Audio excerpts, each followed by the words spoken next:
Sejam muito bem-vindos à segunda parte da nossa emissão.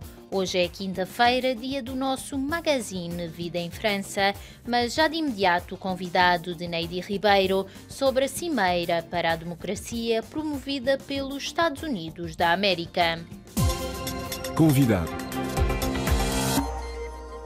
Líderes e organizações de mais de 100 países e territórios participam a partir desta quinta-feira na Cimeira para a Democracia, iniciativa em formato virtual promovida pela administração norte-americana, liderada pelo presidente Joe Biden. A realização desta cimeira foi peça central da retórica de Joe Biden durante a campanha eleitoral. Muitos observadores aconselharam o presidente a abandonar a ideia, mas Biden recusou, argumentando com a necessidade de se estabelecer uma agenda afirmativa para a renovação democrática no mundo. O analista político Germano Almeida afirma que o presidente Joe Biden quer posicionar-se como líder das democracias. Acima de tudo, posicionar-se como líder das democracias num mundo cada vez mais ameaçado e povoado por autocracias. Joe Biden tem muito do seu discurso e da sua mundividência assente numa espécie de confrontação com a ameaça em relação à qual as democracias neste momento estão enfrentadas.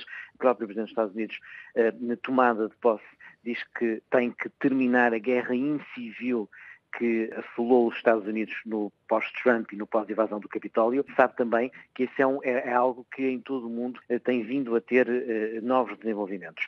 Subjacente está a confrontação com a China, também de outro modo com a Rússia e com outro tipo de autocracias no mundo. Esta cimeira acontece numa altura em que a própria democracia norte-americana aparece fragilizada. O país caiu 11 pontos nos últimos 10 anos no ranking da democracia da Freedom House. Há ainda o episódio da invasão do Capitólio, antes da tomada de posse de Joe Biden. Os Estados Unidos estão em condições de dar lições sobre a democracia ao mundo? Não estiveram nos últimos anos e é precisamente por isso que Joe Biden quer fazer essa ruptura, ou seja, quer mostrar que os Estados Unidos estão de regresso ao palco internacional pelos melhores valores. Os últimos dias mostraram isso com a forma como Joe Biden avisou Vladimir Putin que não teria condições de repetir a jogada da Crimeia em 2014 perante as ameaças de uma nova invasão à Ucrânia em 2022, neste caso, porque as informações apontam para que será no próximo mês, e também, por exemplo, com o boicote diplomático aos Jogos Olímpicos de Inverno em Pequim, considerando que não pode ser comportado por uma democracia como a americana aquilo que a China faz, por exemplo, com os uigures em Xinjiang. E, portanto,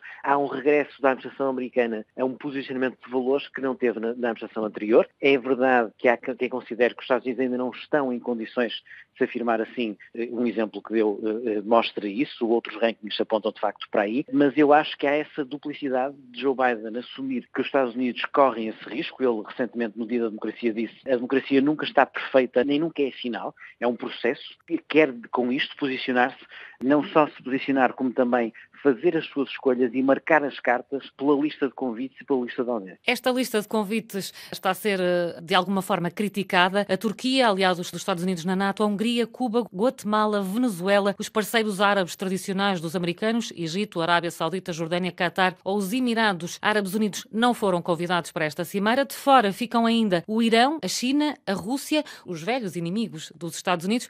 Pode falar-se numa lógica de Guerra Fria? Não de Guerra Fria, mas pode-se falar num novo tempo, que nos últimos anos já se estava a formar, e que a leitura do Presidente dos Estados Unidos, sendo naturalmente uma leitura criticável, é de que há uma oposição entre democracias e autocracias. E perante isso, e ele, ao fazer essa lista, faz uma demarcação sobre quem nem se considera que já está em condições de prestar esse auxílio, não só a países, mas também a organizações civis. É muito importante olhar nessa lista de convites para o tipo de organizações civis, empresas privadas e, naturalmente, para a Comissão Europeia, que será representada pela Presidente Ursula von der Leyen e pela ONU, pelo Secretário-Geral António Guterres, que amanhã vai falar. Há aqui uma mundividência que parece regressar a um certo multilateralismo. Donald Trump recusava a liderança americana no multilateralismo e nas instituições que elas representam, e Joe Biden está a querer mostrar que quer regressar a isso. É verdade, com algumas nuances até inesperadas, as que apontou.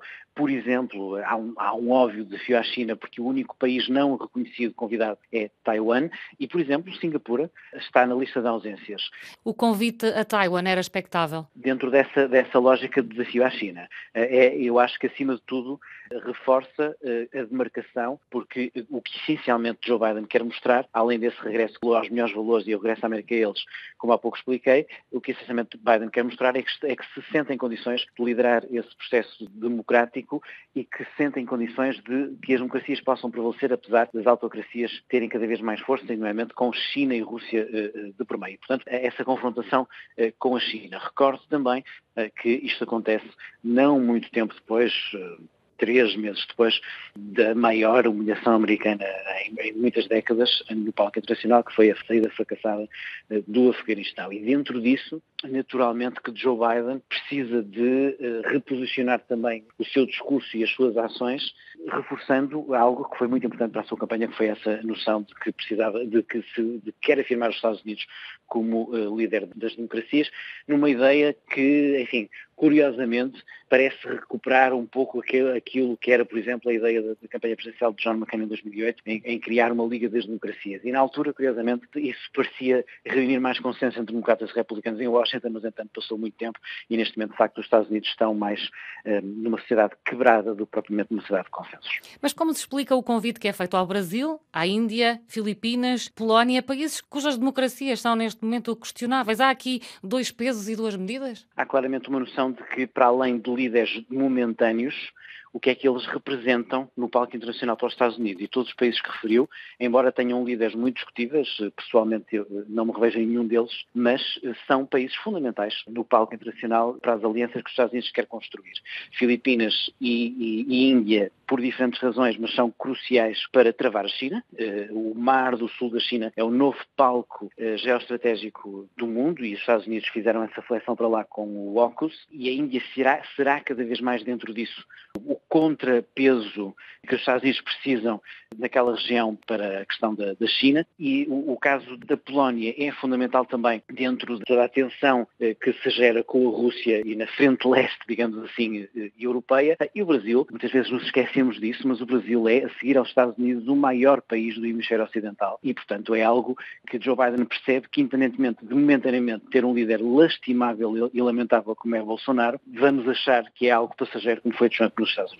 Os críticos da Cimeira para a Democracia questionam a eficácia do encontro. 2 dias serão suficientes para fazer frente às ambições expansionistas dos países autocratas? Essa é uma bela questão. Eu acho que esta Cimeira para já ainda é quase um início de festa, ou seja, é uma marcação apenas. Mais relevante será do próximo ano, esperamos todos que na altura já presencial, e portanto esta, sendo virtual, ainda muito marcado pela pandemia, eu acho que é apenas um arrancar de motores para algo que se calhar no próximo ano e com o Presidente Biden na altura a meio do mandato e eventualmente já com o trauma do Afeganistão mais longe nas mentes e nos corações, acho que será, digamos, o arranque para o próximo ano. As palavras do analista político Germano Almeida, ele que foi o nosso convidado esta quinta-feira.